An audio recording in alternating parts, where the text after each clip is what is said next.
Ferrari has many legends, but it also carries a long history of many painful moments. And every driver who walks through Maranello's gates eventually learns the same truth. The problems always catch up with them. Amongst all the greats, no one walked in with more expectations and more pressure than Charles Leclerc, the prodigy who thought he could outdrive destiny. He arrived as the chosen one, the young driver fans believed could bring Ferrari back to its glory days of countless podiums of championship titles. Charles Leclerc will be the second youngest Ferrari driver in history. It feels incredible. What you just told me, we have chosen you as the race driver for Scuderia Ferrari next year. Instead, he stepped into a team full of potential, but held back by unpredictable problems. This is Charles Leclerc versus Ferrari, a love story built on speed, frustration, and a driver who refuses to give up on the team he loves despite the chaos. Batanon did a good job, really good. No, I did a job, I did a job. I did a job, that's it. I did a job. Ferrari's history of destroying its own drivers. Ferrari has been around long enough to build empires, collapse them, rebuild them again, and wear down every ambitious driver who signed a contract thinking, this time will be different. Spoiler alert, it's never different. If anything, Ferrari's biggest rival has never been Red Bull or Mercedes.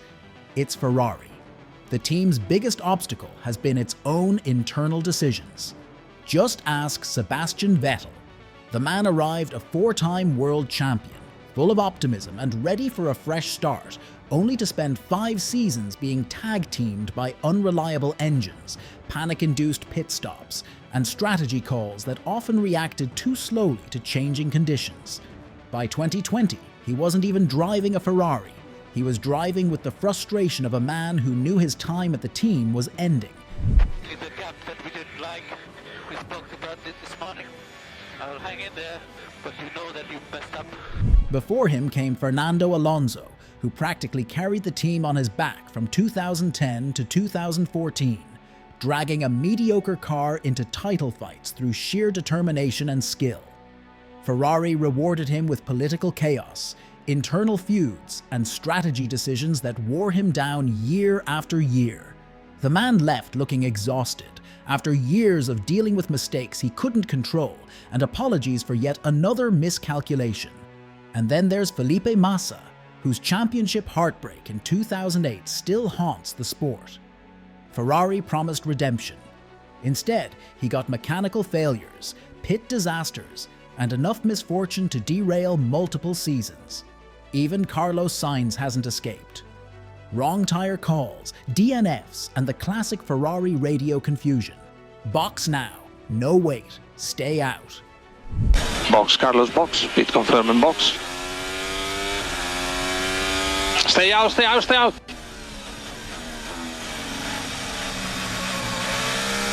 What happened? What happened? We're not ready. Wake up, guys, come on! This is Ferrari's legacy. They don't destroy careers at once. They do it slowly and beautifully in a way that feels dramatic and uniquely Ferrari. The Charles Leclerc paradox. Charles Leclerc didn't just arrive at Ferrari. He was treated as the future of the team, the academy prodigy. Ferrari saw him as their long-term leader. The kid who beat Sebastian Vettel in his rookie season and made an entire fan base believe the drought was finally ending. And in 2019, it felt real. Spa was a triumph born out of tragedy, a win carrying more emotional weight than most drivers experience in a decade. Then came Monza, the day Charles became a national monument. 2 victories that made fans believe this is the man that could bring Ferrari back to winning championships. And then things started to go wrong. The DNFs came first. Mechanical failures, electrical failures, power unit failures. Ferrari rolled out every possible method a car can stop functioning. Then came the pit errors, slow stops, double stacks gone wrong, late calls, early calls, no calls. Strategy disasters became so common that Leclerc radio turned into a weekly highlight of his frustrations. But the real heartbreak wasn't the chaos. It was Charles staying loyal through all of it. Every time the team made a mistake, he tried to stay positive. Every time they apologized, he forgave.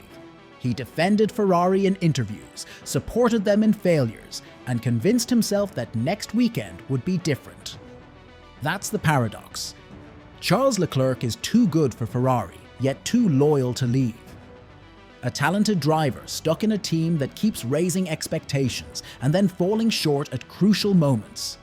The stages of Ferrari grief.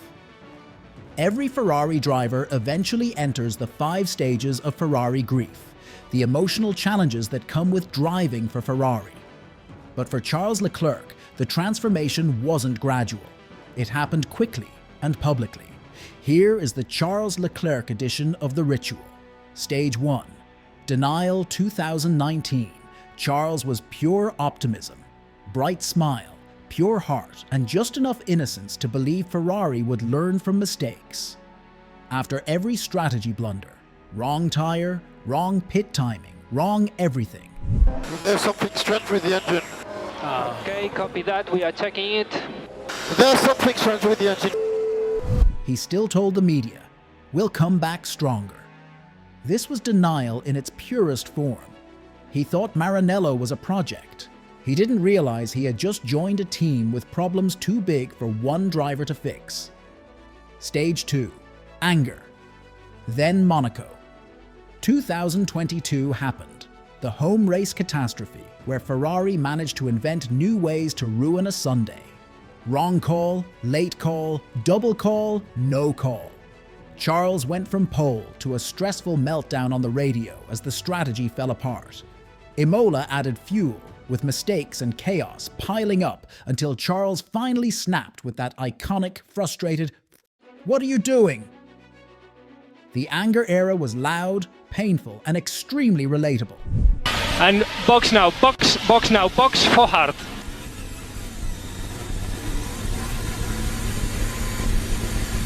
Stay out, stay out, stay out.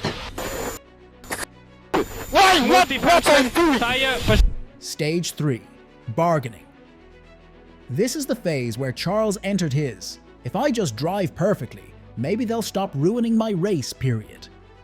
He overperformed the car, adapted to disasters, and tried to compensate for strategies that often felt unpredictable and unclear. His radio messages often sounded like he was trying to get clear answers. "Tell me the plan, please, just tell me something." Bargaining at its finest. Stage 4. Depression. Then came the questions, the hollow voice, the "why do we do this?" tone that made fans realize his frustration growing. Every DNF, every mechanical failure, every missed podium made him more discouraged. You could hear it mid-race, that soft, defeated silence between radio messages. Stage 5. Acceptance.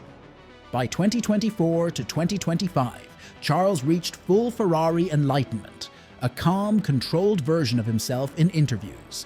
No more shouting, no more pleading, just a polite nod as another strategy imploded. He didn't explode anymore, he just became more reserved. The final stage of Ferrari grief isn't rage, it's numbness, it's acceptance. Today, with a really good lap, with everything in the lap, the best we could do was P8, and that's more or less where we deserve to finish today. Ferrari's internal chaos. If you want to understand Charles Leclerc's suffering, you have to understand the ecosystem he's trapped in, a place where strategy decisions often sound confident, but the timing and accuracy are inconsistent. Ferrari's internal chaos isn't a plot twist, it's the entire script. Let's start with the radio calls, because Ferrari radios are known for confusing and poorly timed messages. "Box now, no, stay out," has become the unofficial slogan of Maranello, delivered in moments where timing matters most. Hungary, Silverstone, Monaco. Pick a circuit, and there's a 50% chance Ferrari told Charles to pit at the exact wrong second, unpitted him a moment too late, or responded to his urgent questions with the familiar Ferrari response whenever he needed clarity. We are checking. But the chaos isn't limited to Sundays. Off track, Ferrari has frequent leadership changes that make long-term planning difficult. One year, it's Binotto leading the project with giant glasses and eternal optimism. The next year, it's Vasseur, armed with spreadsheets and a smile that says he's already accepted the chaos he inherited. Leadership changes aren't rare, they're tradition. Then there's the cars themselves. Each season brings a new concept, which usually means major changes to the car that don't always bring better results.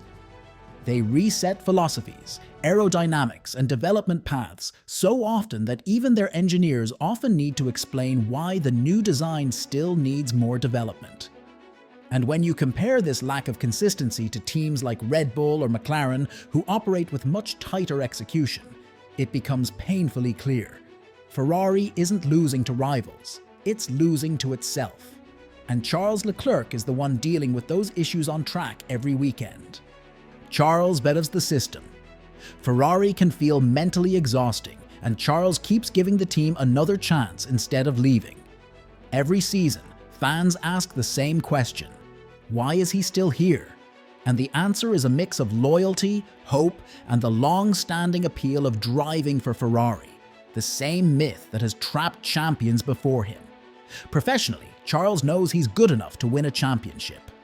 Emotionally, he believes he's good enough to win one with Ferrari, which is arguably the harder belief to justify. He grew up idolizing the Scarlet team, walked into the doors of Maranello as their prodigy, and genuinely thinks he can be the driver who ends their drought.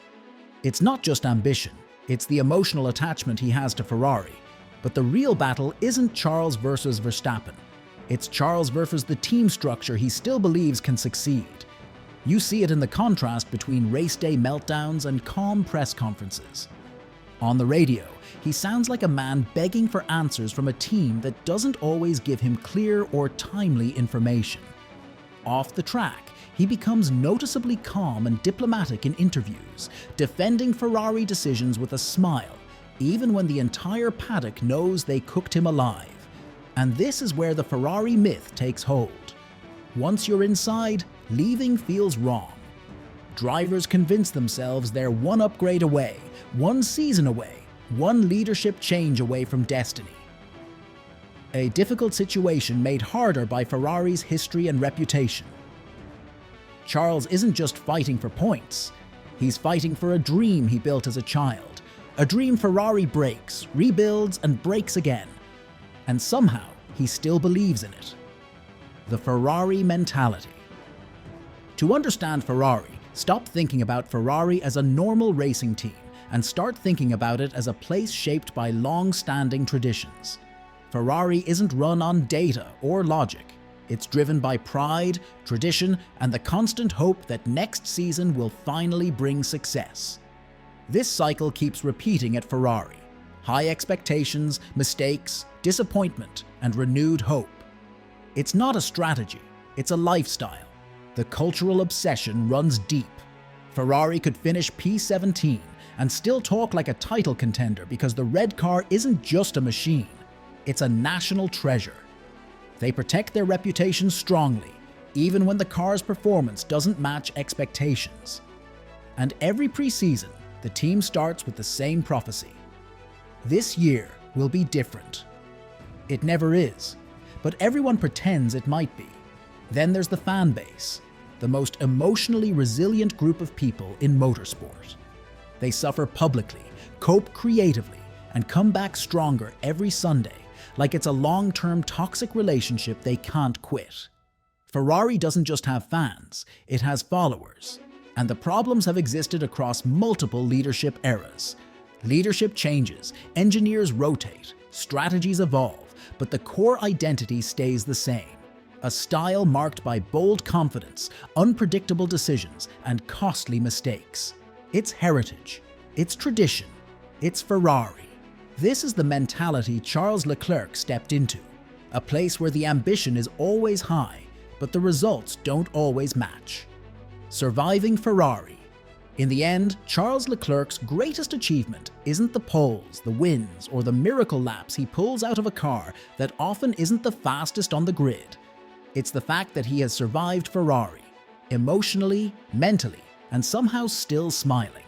His career with the Scuderia has been a difficult relationship filled with passion, pressure, and high expectations. He came in as the chosen one. He stayed through heartbreak, chaos, and many frustrating radio moments that tested his patience. And even now, after everything, he still believes the team can return to winning form. That's not weakness. That's a mix of determination and optimism. Because this is Ferrari, a team that has challenged many great drivers, yet still attracts new ones because of its history. And somewhere in Maranello, another driver is probably walking through the gates right now, smiling, unaware, and already doomed.